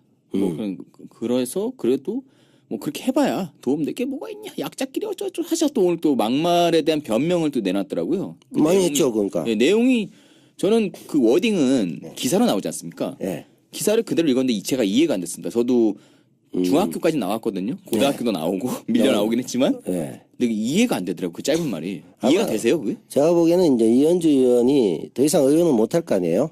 그잖아요. 마지막이잖아. 아니면 뭐 계속 어떤 그런 막말을 해서 국민의당을 완전히 없애버리고 딴 데 갈 수 있으면 콜을 하면 좋은데 아마 제 생각에는 회사가 없으면 뭐 아무도 없지 망하면 안 되지 참고 살아야지 이 얘기 쭉 했잖아요. 그 결국은 아마 국회의원은 못할 것이니까 그 다음에 기업체 감사나 뭐 이쪽을 노리고 있는 게 아닐까. 이건희도 하지 않은 얘기를 지금 막말을 하더라고. 나중에 팟캐스트 방송 하나 오픈하시면 잘 될 것 같아 그 양반은. 재밌을 것 같긴 해요. 이게 뭐라 나왔냐면 제가 다 기사를 제가 페이스북에 올렸던 기사를 찾아보니까 저의 경험에 비춰 사장이 망하니 맞죠. 월급 달라고 할 데가 없고 법적으로 대응을 해도 실익이 없다. 서로 약자끼리 괴롭기만 할 뿐이다. 그러니 함께 살아가야 한다는 점을 강조한 발언이다. 라고 했습니다. 그게 이제 이게 지금 이게 맥락이 이해가 되세요? 함께 살아간다기보다는 지금 이대로 이게 좋으니까 주디 닫고 살아주시기 바랍니다. 뭐 이런 뜻으로 해석하면 되겠죠. 자기는 그렇게 떠들면서 말이죠. 그죠? 원래 대기업체 고문 출신 아닙니까? 맞네. 다시 돌아가고 네. 그러고 그럴 거예요. 아마 자기가 봤을 때도 국민의당이 없어지면 자기도 없으니까 국민의당 안에서는 입 닫고 사는 것 같아. 바깥에 나와서 마구 떠들고 그렇지 않나 싶고 주간 청산 대상 베스트 3에는 못 올랐죠? 그렇죠. 그 네. 정도로는 이제 레벨우가? 우리 랭킹에 감히 낄 수가 없습니다. 아니 이현주면 거의 90년대 중반에 룰라급의 지금 인기도를 얻고 있는데 이세 양반이 이번 주 3위에 못 들어갔어요. 워낙 새로운 신성들이 치고 올라오기 때문에 요즘 그 가요계 히트 판도랑 똑같아요. 한 일주일을 못 버텨 히트곡이. 그나마 이제 뭐 나경원에 대해 이겼다는 그 자부심 정도만 가지고 있을 수 있겠죠. 자, 그러면 이번 주에 그렇게 뜨겁게 달고 있는 마치 90년대 후반의 댄스 순위 같은 이번 주 적폐 청산 막말의 3위는 누굽니까? 네. 도가 넘은 편파 언론. 우리가 대신 알려주마라고 이제 제목을 지었는데요. 이게 새 시대에 이게 역행을 하고 있어요. 저는 이게 정부가 바뀌게 되면 언론도 자연스럽게 어떤 새 정부의 기조를 따라올 것이다라고 생각을 했는데 모든 언론이 네. 이 마치 과거에 그 정부의 어떤 복수를 한다고 그래야 되나? 유지를 받으려고 하는 것처럼 완전히 지난번보다 더 심한 지난 그 정권보다 더 심한 그 진보 보수가 따로 없는 기레기질들을 계속하고 있는 거예요. 와, 그래서 오늘은 3위로 언론이 그렇죠. 잘렸다. 그럼 대표적인 사례들을 좀 얘기해 보죠. 그러니까 요구를 하기 전에 네. 사례를 먼저 보고 듣고 네. 그 다음에 거기에 대해 한번 저희가 이제 욕을 가급적으로 안 하긴 하지만 그렇죠. 우리 기레기들한테 욕을 할 수 있죠. 이제 지금 언론의 행태를 보면 꼭 알려야 될 것들은 감추고 그 다음에 기존에 있는 적폐에 대한 내용들은 덮어버리고 네. 자본한테는 굉장히 굴종하고 충성스러운 그 허위 기사를 내면서 시민들한테는 마치 정부가 잘못하고 있는 듯한 뉘앙스로 주면서 선동하는 말 그대로 진짜 시대와 정부에 역행하는 언론 짓거리를 하고 있다는 거죠. 근데 이 정도가 지난번 정권보다 더 심하다는 거예요. 지금 언론에 잘 안 알려지는 대표적인 사례 중에 하나가 지금 국내의 경제 상황인 겁니다. 네. 문재인 대통령이 취임하자마자 주가가 고공행진을 치기 시작해서 뭐 역대 최저치를 지금 계속 갱신해 가면서 치솟고 있거든요. 그렇죠. 그건 뭐 이재용 구속이라는 또 호재도 있었고. 네. 네. 이재용은 삼성의 미래를 위해서 그렇죠. 정말로 대단한 일을 하고 있는 거예요. 그걸 이제 이재용이 감옥 들어간 걸 일종의 이제 휴먼 테크라고 하죠. 그렇죠. 그 인간에 투자했잖아. 이재용의 휴먼 테크가 삼성전자 주가를 거의 한 배 반을 늘려놓고 끼들도 땅 샀나 거기다? 아니면 그거겠지. 이제 저번에 했던 한수원이나 이런 쪽에 이해관계가 있는 각종 업체나 이런 쪽에서 진짜 로비 기사를 쓸 수밖에 없는. 로비 기사 한 건이 보통 1,000만 원에서 1,500만 원이라고 합니다. 그 기사를 올려주는데. 그럼 이제 그 기사 내용과 양을 보면은 타이핑 하나에 뭐 5만 원 뭐 이런 식으로 이렇게 책정할 수 그러니까 있겠네요. 기사가 아니라 사실상의 광고인 거고요. 자, 그런 류의 돈들을 받고 국민을 호도하는 기사를 쓰면서 밝혀진 사실들이 있잖아요. 네. 실제 원자력 발전소를 세우고 그래도 전력량 떨어진 거 없고 만일에 계산을 하더라도 전기료 지금보다 약 5% 정도 오르는 선에서 그칠 것이다라는 이런 통계들이나 정부의 발표에 대해서는 아예 언급을 안 하고 있는 거예요. 일부 언론이라고 자부하고 계시는 분들께 부탁의 말씀을 드리겠습니다. 그런 데서 청탁을 받지 마시고요. 그냥 광고 영업을 뛰세요. 광고 영업 뛰셔가지고 확대 수술, 그다음에 이쁜이 수술 이런 광고 니네 사이트에 올리세요. 난 그걸도 권장하겠습니다. 왜 굳이 사실이 아닌 걸 호도해가지고 맞네. 우리가 언론입니다, 여러분. 우리가 기사를 이렇게 내고 있습니다. 왜 니들 얼굴에다가 그 더러운 물을 끼얹는 짓을 하십니까? 차라리 영업을 하세요. 확대 수술 이런 거. 그러면 아예 자기들이 언론인 이렇게 하지 말고 광고인이라고. 광고인. 그렇죠. 예. 정확하게 해줘야죠. 4대강이나 뭐 그동안 그 여러 가지 사자방 비리 때도 얼마나 그 언론들은 나팔들을 불었습니까? 그렇죠. 잘하고 있다고. 나팔수라고 표현하지만 조금 저렴한 표현은 빨아제꼈죠. 그렇죠. 네. 막 빨았죠. 돈 받고 빨아잡겠다는 게 이제 정론화가 된 거고요. 이런 식의 청탁 기사를 쓰는 거를 법으로 단죄할 수 있는 어떤 과감한 조치가 나와야 이건 대놓고 거짓말하는 거 아닙니까? 그러니까 뭐 예를 들어 뭐 MB 같은 경우에 그 명함이나 이런 쪽에는 대통령 이렇게 돼 있지만 실제 국민들은 대부분 브로커 뭐 사기꾼 이렇게 해석을 하잖아요. 그럼 정확하게 좀 해야 되는데 언론도 좀 그런 문제가 많네요. 세 번째는 또 뭐가 있었습니까? 그 정부 지금 추경에 관한 뭐 엊그제 이제 통과가 되긴 했습니다만은 세금 폭탄설, 증세설 이런 것들을 연일 보도를 하고 있는 거죠. 특히 이제 초고소득자층, 네. 이게 우리 계산으로 연봉 5억대에서부터 2천억 이상을 버는 기업들한테 3% 증세를 하기로 했다. 뭐 이런 내용인 거거든요. 그러니까 그 사람들이 9만 명 정도 된대요. 해당자들이 이제 그 구간에 들어간 5억 이상 버는 사람들, 또는 2천억 이상 버는 기업들이 9만 명 정도 되는데 그 사람들에서 3조 5천억을 걷어가지고 최저임금 있는 데다 지원하는데 쓰겠다라고 정부가 발표를 했는데 이거를 막 전 국민을 상대로 9만 명인데 마치 5천만한테서 돈을 뜯어가는 것처럼 일종의 조작 기사를 던지고 있는 거죠. 근데 이게 이제 실패하고 있는 모양이 보여지고 있다는 게 얘네들이 안타까운 거예요. 과거 노무현 정부나 이럴 때 종부세라든지 뭐 법인세 인상이라든지 이런 부분을 갖고는 이 논리가 통했었거든. 그렇지. 세금 폭탄, 세금 다이너마이트 막 난리가 났잖아요. 그럼 전세도 못 사는 사람이 그거 보고 막 부들부들 떠는. 그게 그렇죠. 그때 당시에 이제 제 친구들끼리 막 술 먹다가 화를 내더라고요. 노무현 정부가 종부세 이런 개 막 이러길래 네가 왜 화내냐? 그러니까. 야 우리는 화내면 안 땅떼기도 돼. 없는 놈이. 야 우리는 해당 사항이 없어야. 지가 20억 이상 가졌어? 부동산을? 우리는 지금 주어가 내일 우리가 왜 화를 내? 그러더라고. 그랬던 기억이 나더라고요. 아니 아파트 뭐 20, 30억 하는 거 막 걱정하더라고. 지금 집이 없어. 그리고 특히 우리 지역 대구. 네. 대구 중에서도 제일 그 경제적으로 낙후된 지역이 있거든요. 네. 그 사람들이 제일 많이 뭐 찍기도 했지만 그 사람들이 제일 그런 걱정이 많았어요. 그 동네에 5억 되는 사람, 지금 기준으로 하면 5억 되는 사람은 그 지역구 국회의원 외에는 없어요. 그런데 걱정을 해요. 제가 늘 이제 가난한 동네에서 많이 살잖아요. 제 형편이 그러니까. 제가 사는 동네가 거의 다 그렇습니다. 요 위쪽에 사시죠. 예. 동네 비하는 아니고요. 실제로 제가 중곡동, 면목동 이런 데만 사니까. 근데 그 동네에 살 때 그랬어요. 그때 이제 노무현 정부 때였는데 동네 아저씨들이 맨날 막걸리 먹고 싸워. 그래서 왜 싸우나 들어보면 노무현이가 부동산 값을 올려가지고 우리가 이랬는데 네. 그 동네 사는 사람 중에 집주인이 없어요. 그러니까 하여튼 이런 류의 그 기레기 짓거리들을 계속 하고 있는데 반해서 그나마 우리 지금 트위터라든지 대한 언론의 어떤 기능을 통해 가지고 이 증세 폭탄 요 내용들이 이 야당과 함께 퍼부서 대고 있는 어떤 저들의 전략에 비해서 별 국민의 상체기를 못 내고 있다는 게 네. 그나마 그때랑 달라진 위안을 볼 수 있는 내용이 아닌가 싶고요. 그 다음에 이제 청와대 문건이라든지 뭐 국민의당에서 조작 사태 이런 부분에 대해서 이거를 기사화를 안 해요. 이제 청와대 문건은 왜 그러는 거예요?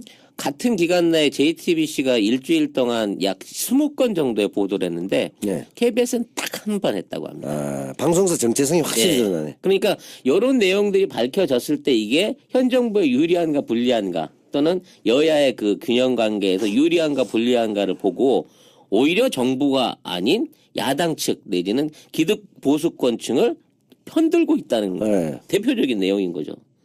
그렇죠. 그런 배알이 꼴려서 그런 거 아니에요?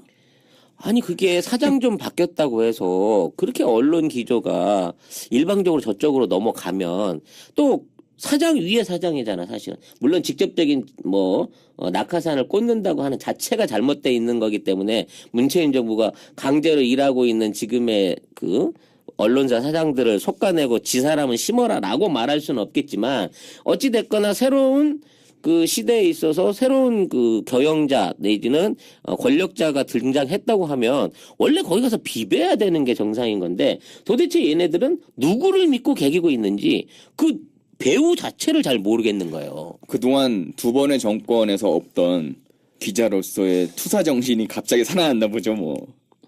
아니 근데 그게 잘못된 투지인데 상대를 잘못 보고 싸우고 있는 거야. 한 10년 동안은 좀 묵혀놨다가 이번 되니까 야 내가 기자였어. 어떻게 친정부적인 이야기를 할 수 있어? 난 기자인데 이러는 거 아니에요? 아니 그 정부 편을 듣는 것 자체를 뭐라고 하는 게 아니라 도둑을 봤으면 도둑을 잡아라. 도둑 행위에 대한 비난을 하란 말이야. 오히려 그거를 잡겠다고 한 게, 야, 씨, 그런 것 치사하게 왜 다시 꺼내서 얘기를 하고 그래. 남의 당 분란 있는 거 갖고 왜 그걸 자꾸, 기사화하고 이슈화하려고 그래. 이런 식으로 지들이 실드를 쳐준다고. 그렇지. 그러니까 뭐 당신이 고함을 지르니까 도둑은 한 명이지만 이 동네가 시끄럽고 고성방가가 되고 행인들이 길을 못 다니고 큰일 나잖아. 당신 뭐 하는 짓이야? 이렇게 그냥 되는 거지. 당신 당했으면 당하고 말지. 왜 그렇지. 도둑 당했다고 큰 소리를 지르고 그래. 이런 얘기랑 똑같은 경우가 되는 거거든요. 그렇죠. 그것도 이제 반대적인 경우도 있어요. 좋은 뜻으로 썼던 것 같은데 도리어 독박이 돼버리는, 예를 들어 뭐 대통령 기록물 이관 같은 경우에 박근혜 정부가 뭐 수백만, 100만인가요? 80만인가 엄청난 양의 문건을 남겼더만.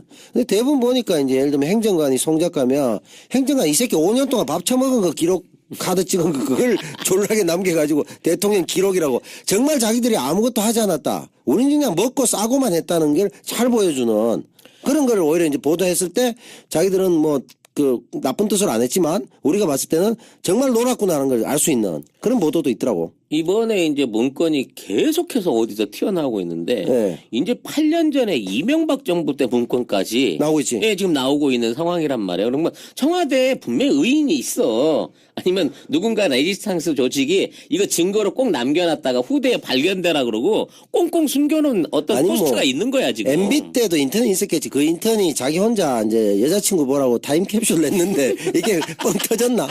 왜 지금 나오고 그러는 거야? 하필이면 왜 지금 나오냐? 그러니까. 이거죠. 야. 두 분 형님들의 이 추측성 발언들은 근데 그걸 추측이에요, 보면 그냥 추측. 청와대도 진짜 의외로 넓은가 봐. 아니 넓기도 넓고 한편으로는 누가 운영해도 나라 할 수 있게 운영하기는 쉽겠다는 생각이 들더라고. 송작 술 처먹고 들어가서 해도 그보다 잘할 것 같아. 아니 아무 짓도 안 해도 저절로 굴러가잖아. 인턴이 똑똑해서 그 정도 그러니까. 국정 관계된 문건들을 다 브리핑하고 조사해가지고 대신에 뽑아놨는데. 나라가 빚을 지게 됩니다. 그렇죠. 무슨 소리야? 나한테 맡겨주면 우리나라 GDP를 5배는 끌어올릴 수 있지 내가. 그러니까 저 사람은 이제 또 그건 10조가 아니겠죠. 그때 천조국 뭐 이런 거 얘기하다가 그렇지. 나라 휘청 말아먹고 지금 아마 3년 안에 일본 사고 6년이면은 미국도 다 사버린다 그냥 그 정도 그 있는 그렇죠. 셈이니까. 네. 그러니까 그런 면에서 보면 훌륭한 경영자예요. 대단한 능력자죠. 예. 이 주가가 이제 계속 고공행진을 치고 있으면서 외국인 투자자들의 투자가 안정적으로 계속 증가하는 모양을 보이고 있고 이에 따라서 이제 경제 성장률 지표도 지난 9년 동안 이제 못 올렸던 3%권 이상의 GDP 성장률을 기대할 수 있다라는 얘기가 나오고 있는 거예요. 요 이제 추경을 제외하고도. 그러니까 만약 추경이 집행이 되고 여기에 긍정적인 효과를 낸다 그러면 야, 진짜 3%를 넘어서는 경제 성장률을 이뤄내는 거예요. 그러면 그 지난 정권 동안에 많은 뭐 경제학자분들, 분석가분들이 리포터로 내놨던 우리는 더 이상의 먹고 살 만한 자료가 없다. 내지는 비관적이다. 뭐 탈출구가 없다. 뭐 위험하다라고 했던 이런 것들을 이재용이 혼자 안고 가는 인신공약 이런 거 한 거예요? 이재용 혼자의 효과라고 보기에는 그렇지만 네. 아무튼 한국 기업의 어떤 투명성 내지는 공정한 그 관리가 될 수 있다라는 어떤 신호가 긍정적으로 이제 주가 시장에 반영이 되고 있는 듯한 상황이 보여지고 있고요. 또 각 기업들 자체도 기존의 어떤 정경유착의 뿌리보다는 자체적인 내수를 키우고 공정한 경영을 하기 위한 나름대로의 지금 달라진 모습을 보여주고 있는 거예요. 이게 김상조 효과이기도 하고 또 마찬가지로 문재인 정권에 대한 그 정통적인 정권 에서의 정경유착이 끊어질 수 있을 것이라는 기대감이 다 이게 반영되는 게 아닌가 싶은 생각이 드네요. 그러니까 외국계 투자자들이나 아니면 이런 레포터들에 따르면은 한국의 무슨 전쟁 상황, 뭐 분단 이런 것들 말고 실제로 많은 문제로 삼는 게 비리, 그다음에 선택의 여지가 없는 산업 구조, 그리고 가장 많이 꼽는 게 그거거든요. 기업의 불투명성. 그렇죠. 결국은 지금 우리 경제의 발목을 잡아왔던 요인은 네. 불안한 정치였단 얘기예요. 박근혜가 이 경제를 망가뜨린 거고 그걸 드러내자마자 정상적인 어떤 경제 상황으로 돌아가고 있는 모습을 스스로 보여준다는 거죠. 그러면은 이제 우리 경제 지표가 전체적으로 봤을 때 굉장히 그 경제가 성장할 수 있는 동력 같은 게 있었음에도 불구하고 정치 체제의 그 일종의 퇴행성 때문에 이렇게 됐다. 그러니까 일종의 4대강 보화 같은 역할을 박근혜가 했다. 그렇죠. 강물이 쭉 경제라는 강물이 잘 흐르고 있는데 왜냐면 보가 덜컥. 그렇죠. 그거 말고는 다른 요인을 찾을 수가 없는 거거든요. 그래서 우리 경제가 이제 송 작가가 길에 나앉게 되고 이렇게 녹조 같은 상태로 살게 되고 이렇게 됐군요. 갑자기 그 비유가 이제 맞는 건지는 모르겠습니다만 아니 충분히 망할 수 있는데 어떤 동력이 됐나요? 그거보다는 이제 제가 뭘 망하게끔 시도조차 할 수 없게끔 돼 있는 네. 상황이었고요. 이제 새로운 정권이 들어서고 나서는 이제 10조 프로젝트가 그러면 본격적으로 시도될 수 있는 그러니까 언론들은 계속해서 그럼에도 불구하고 언론들은 자본에게 이렇게 개 깽깽깽깽 하듯이 그러고 있다. 굴종하고 있다. 아, 대하다. 네. 송 작가가 그러면은 아픈 데 있어, 송 작가가 지금 경제적으로 폭망하는 데 있어 박근혜 정부가 어떤 일정한 촉매 역할을 했습니까? 일단은 그 신용이 안 좋은 어떤 신용 원래 안 좋았잖아. 예. 그러니까 모든 신용이 안 좋은 사업자들이나 어떤 그 실패한 사람들에 대한 재기의 기회가 없는 게 대한민국의 문제예요. 아, 사다리 걷어차기. 예, 왜냐하면 한 번 이게 실패한 사람들은 그 경험을 바탕으로 오히려 나중에 재창업을 하거나 재기를 했을 때 더 안정적인 수익을 만들어내거나 그 사업을 성공할 그 확률이 훨씬 더 높아지거든요. 그렇지. 근데 그런 사람들한테 대한민국은 다시는 기회를 안 줘요. 한 번 실패하면 대한민국은 기회가 없어진단 말입니다. 그런 풍조가 이제 팽배해 있다 보니까 이제 많은 그 중견 자영업자들이라든지 중년의 실직자들이라든지 실패했던 사람들 자체가 재기 자체를 꿈꿀 수 없는 상황이 많았기 때문에 그들이 아예 이제 새로운 산업을 만들어낼 수 있는 동력으로서 작용을 못했는데 그들이 이제 산업 체계 안으로 들어올 수 있는 기회들이 만들어질 거다라는 기대를 할 수 있는 거죠. 기존에 이제 그 대기업 회장이나 이런 사람들은 명백한 잘못을 저질러서 들어가도 경제 발전을 위해서 기회를 줘야 된다. 또 계속 꺼내오고 하는데 일반 서민들은 단 한 번의 잘못이 아니라 어려움에 처해도 결코 도와주지 않는 냉혹한 사회가 됐다. 그렇죠. 신불자를 만들어 놓고 그들한테서 경제적인 활동을 할 수 있는 기회 자체를 뺏어버리는. 네. 그러니까 벌어서라도 갚을 테니까 일할 수 있게 해주세요라고 하는데도 그 일을 할 수 없게 만들어버려. 네가 벌면 뭘 벌겠어? 얼마를 번다고 지랄. 일단 넌 말아먹은 놈이잖아. 됐어 임마. 이런 거. 빚이나 갚어. 그러고 나서 얘기해. 이렇게 돼버린다는 겁니다. 그렇지. 예. 그러면 세작 같은 경우에는 그 박근혜 정부 때 특별히 더 아팠어요? 그 촉매 역할을 했나요? 자기 건강이 나빠지는데 박근혜 정부가. 박근혜 정부가 컸죠. 아, 왜?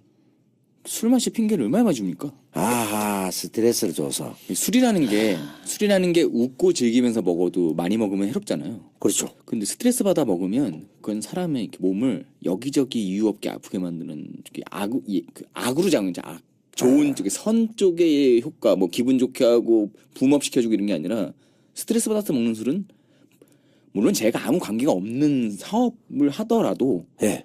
박근혜 정권 하에서 먹는 술들은 대부분 욕할 때 먹잖아요. 그러면 혈압만 높아지고 만약 혈압 안 좋아지고 혈액순환 나빠지고. 그 상태에서 술을 부어봤자 제 건강에 도움될 게 없잖아요. 그럼 앉은 자리에서 계속 마시고 관절 나빠지고. 근데 그 핑계죠. MB 때도 똑같았습니다. 아, 그랬구나. 네. 도찐 개찐. MB 때나 박근혜 정권을 생각해 보세요. 늘 경제가 나아지고 있다, 대기업 투자가 늘어지고 있다, 감세를 해야 된다라는 이유로 뭔가가 금방금방 잘 되고 있는 듯한 언론 보도를 냈지만 하나도 이루어진 게 없었거든요. 그렇지. 근데 지금은 잘 돼가고 있는 상황을 보도조차 안 한단 말이에요. 아, 언론에 지금 구체적으로 어떻게 보도됐다는 것보다 굉장히 주가가 고공행진하고 경제가 성장을 하고 있는데도 불구하고 보도를 안 한다. 그렇죠. 이런 내용들을 안 알리는 거예요, 국민들한테는. 이걸 알리면 지지율도 올라가고 민주당 정부가 문재인 정부가 잘하고 있다는 게 그 꼴은 눈꼴 셔서 못 보겠다. 이런 이제 적폐 개혁에 대한 그 힘이 실어질 수 있을 거 아니야. 이 정부 잘하고 있구나라는 걸 그렇지. 깨닫게 되면. 기껏 언론들이 하는 장난질이라고 자기네 자사 뉴스 프로그램 내보내는 그래프에서 예. 문재인 정부의 지지율이 저번 주에 비해서 2.3% 하락했습니다. 놓고 엄청나게 그 하락했다고. 그래프를 갖다가 엄청나게 큰 한 30% 떨어진 것처럼 아니, 이 새끼들이- 낙폭을 크게 그리죠. 이 새끼들이 파워포인트도 제대로 모르나? 그러니까 2.3이 그렇게 훅 떨어지 30% 떨어지시 그려놓고 큰일 났습니다. 드디어 지지율이 70% 초반 박스권에 갇혔습니다. 이런 헛소리를 하는 거죠. 대통령이 감기에 걸려도 2% 이상 떨어지겠다. 이 그렇지. 새끼들아. 아유, 이거는 그러니까 이게 기레기라는 게 얘들이 지네가 그런 거 만들어 놓고 사람들이 보면 옛날처럼 그렇게 언론들이 네. 우리가 앞서서 하면 사람들이 그걸 보고 믿을 거야. 우리가 언론이니까 예. 우리가 주도를 해야 돼. 모르는 국민들을 우리가 그렇게 가르쳐 줘야지. 아. 라는 식의 언론 보도를 아직도 하고 있는 거예요. 왜? 친한 선배한테 그렇게 배워왔거든요. 국민을 소통의 대상이 아니라 계도의 대상으로 보는 그릇된 관점에서 언론이 그러고 있다. 그리고 현 정부가 지지율이 높아지면 결국은 언론 개혁에 동력이 생기니까 그렇죠. 기대기를 자기들이 맞으니까 그렇죠. 또 다른 보도가 또 어떤 문제점이 있습니까? 지금 이제 탈핵 분위기를 몰고 가고 있는데 네. 문재인 정부가 그리고 과감한 시도를 지금 하고 있죠.